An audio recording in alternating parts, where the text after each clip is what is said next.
په عمل کې د ګرانۍ زیاتېدو سره هر رقم کاروبار کوونکو یا کارکوونکو د خپل خوښې مطابق نه یوازې د خوراکي توکو نرخونه لګولي دي بلکې په کرایانو کې هم د ضلع انتظامی د مقرر شوي نرخونو نه بالاتر په کرایانو کې زیاتوالی راوستی شوی دی په کم چې عام ولس سختې اندېښنې ښودلې دي او وایي چې باید ضلع انتظامیه د خپل کردار ادا کړي او د لوی ګرانۍ ته په کتو سره د عام ولس ژوند اسان کړي او کم د ګاډو یا چینچو ډرایوران چې د حد نه زیاتې کرایانې اخلي باید چې هغوی سره د قانون مطابق چلن وکړي شي چې عام ولس ته اسانه شي د کرایانو زیاتېدل خو په ټوله ضلع کې د ډرایورانو لخوا خپل حق ګڼل کېږي او په ټولو روډونو دغه زیاتې کرایانې اخیستل کېږي خو د رزړو په تغبې روډ چینچیانو والا د مقرر شوي نرخونو نه زیاتې کرایانې اخلي د مفتي آباد ویلج کونسل جنرال کونسلر فضل ربی دلبر رادیو ته وویل چې دوی د رزړو نه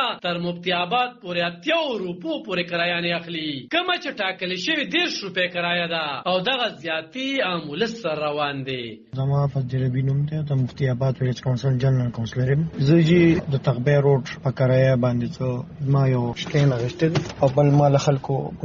اوټرا کړی دی موږ نه تمه کوي موږ پسې زنانه راځي کورونو ته دفتر ته چې کوم ځای کې مخې له راشي وي تاسو د دې تپوس نه کوئ تاسو موږ څه کوئ نو زه په دې باندې ضلع انتظامیې نه دا غوښتنه کوم کیونکې یو څو ورځې مخکې چې کوم دی ما اے سی صاحب سره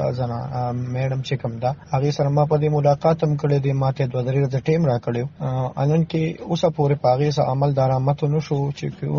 تغبې روډ والا کمې ناروا کرایانې دي او خپله باچایي ده د هر چا په دې باندې موږ اے سی صاحب سره ډېرې خبرې مو کړې هغې ما له دا یقینداني راکړه چې زه 2-3 ورځې کې به دا مسله حل شي او ډي سي سره نرخنامه پرته ده او دا دغه شي نو د هغې په مطابق به بیا موږ ایکشن اخلو خو اوسه پورې په هغې خبره باندې ایکشن وانغېستی شو چې زر تر زره دی په دې خبره باندې ایکشن واخیستی شي هر چا خپله جوړه کړې ده باچایي او دا هر سړي خپله مرضي ده نو مهرباني دې وکړي چې د دې خلاف ایکشن واخیستی شي